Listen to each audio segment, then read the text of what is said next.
So first off, I guess for people who might not be familiar with the product, what is Mission Control? Sure. Mission Control is a B2B SaaS platform for Rec League esports. What that means is that we provide a software for organizations that typically already run rec leagues, like a YMCA, a Parks and Rec department, or a college intramural group.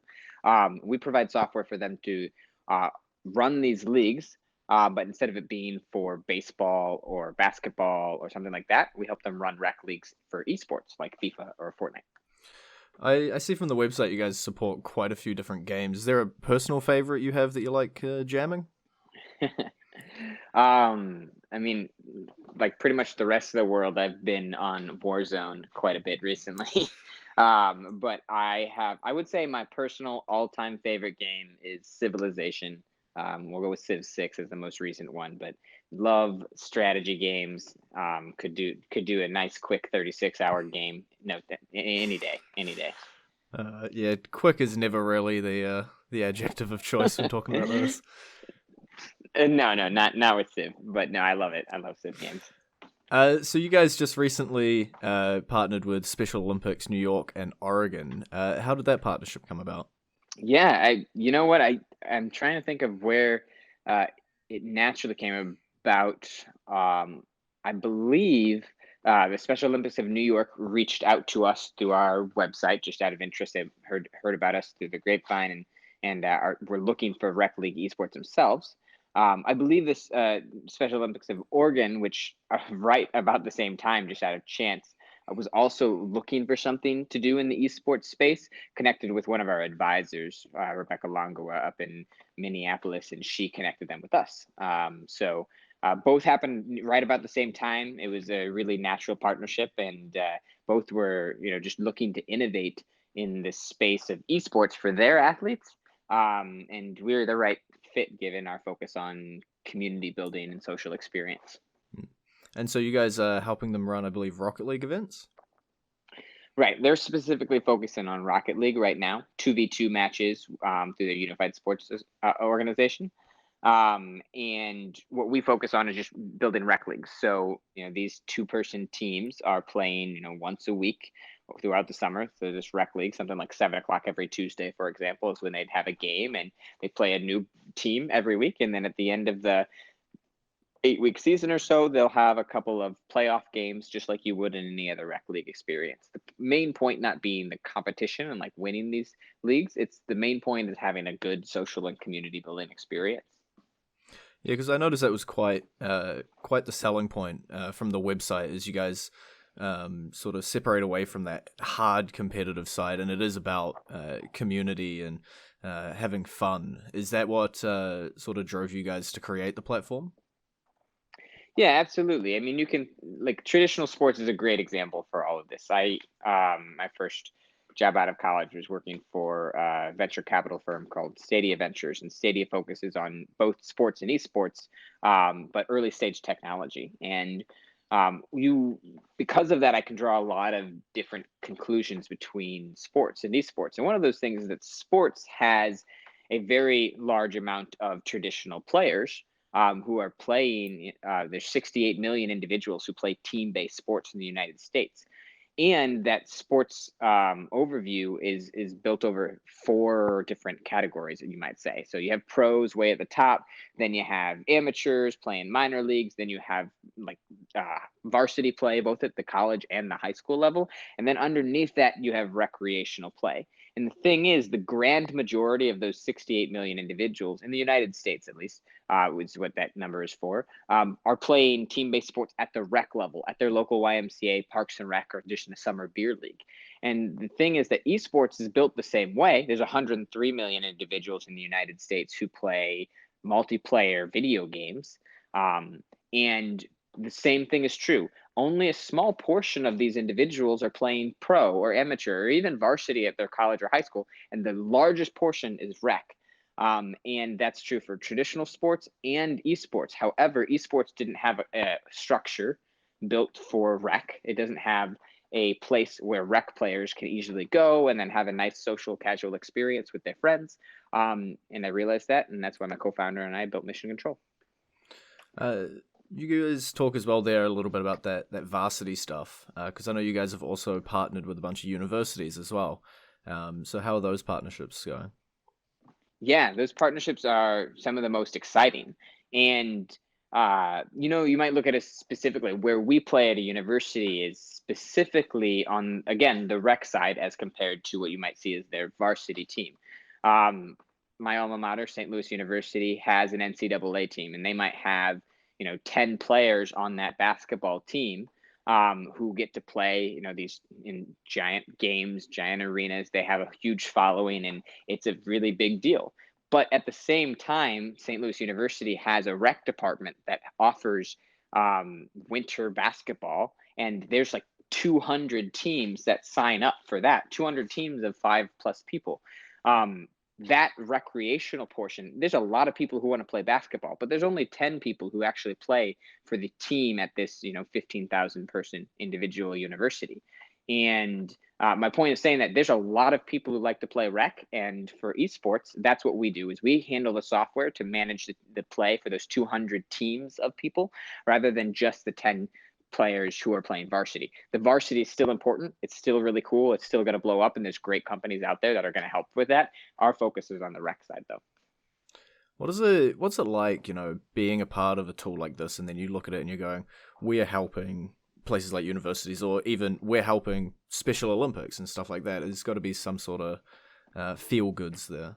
Yeah, there's a lot of feel goods, especially with the Special Olympics, because it's such a great organization and storied organization that has a long history of helping people and connecting people, and specifically connecting people who might not have the history of access or to a lot of experiences that somebody with abilities might have. So I think that's one of the biggest things that's really cool, whether it's the Special Olympics or any organization, is that we're connecting people. And especially in a time like we're at now with COVID-19, there's all these communities still exist out there. The college communities that we work with, the Parks and Rec geographic communities, government communities, they're still existing. But for safety reasons, people can't come together in physical places, but they're still seeking that experience of community. So the only thing you can do is digital, and video gaming is a great forum for that.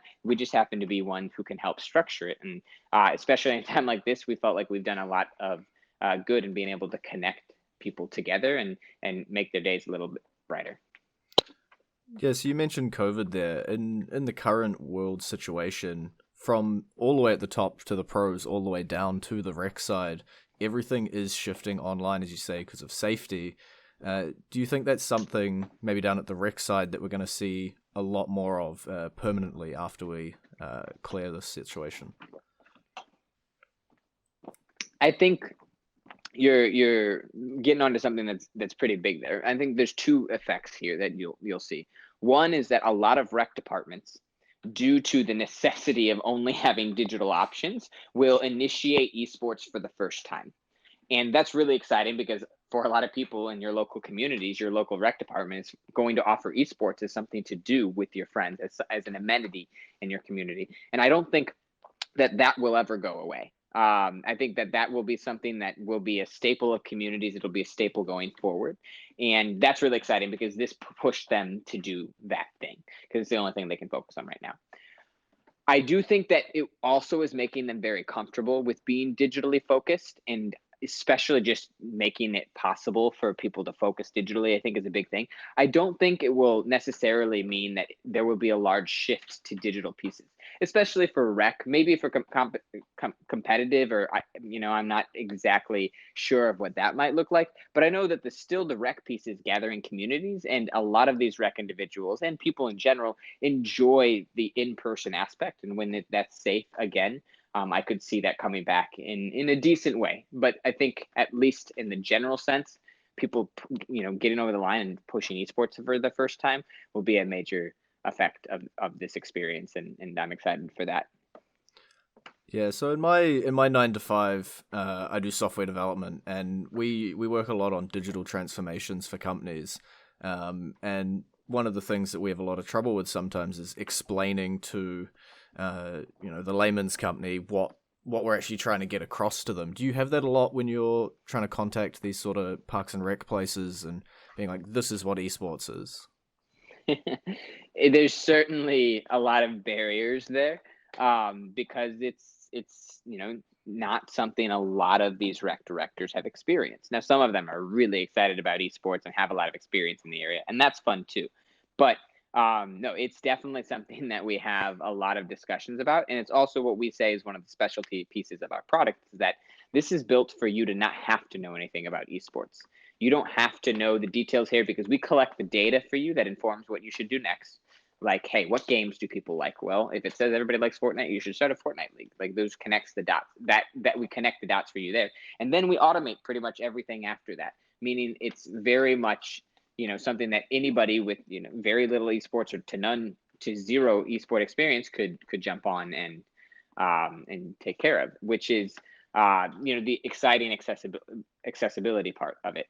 The other part I was going to add was that we purposefully focus on adding a lot of very much we purposely make it look so that it is just like any other sports management platform they've had experience with. So we've built it to seem like maybe a mix between a fantasy baseball on ESPN sort of experience or a sports league management platform experience. It looks similar to what they already use. So it's extremely familiar when they hop on it for the first time. They're like, oh, I've seen this. This is just video game names instead of sport names like baseball or soccer.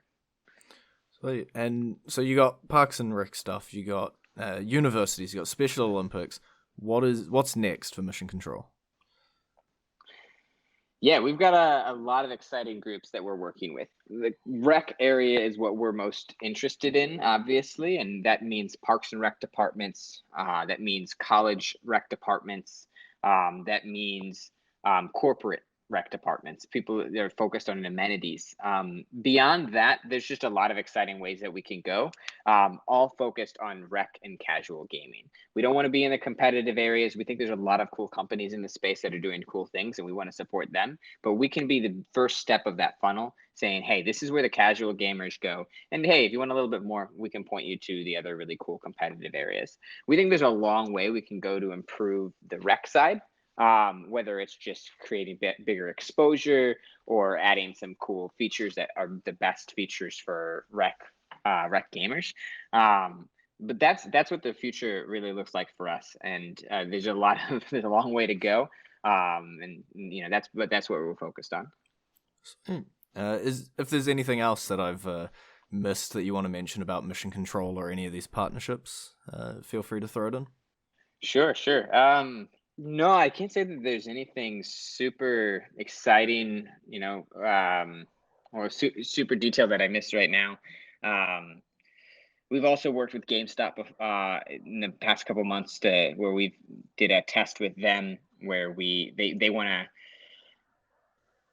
to help create community experiences within some of their stores, and we did a test with them in 11 of their stores in Tulsa. And that will be resuming once people can come meet back again in physical locations, and we're really excited about what can happen there as well. And if people want to take a look at it, website or social media for Mission Control? Yeah, missioncontrol.gg. Check that out online, and Mission Control GG on most platforms. Sweet. Well, thanks a lot for having a chat. Yeah, thanks for meeting up on a Saturday morning.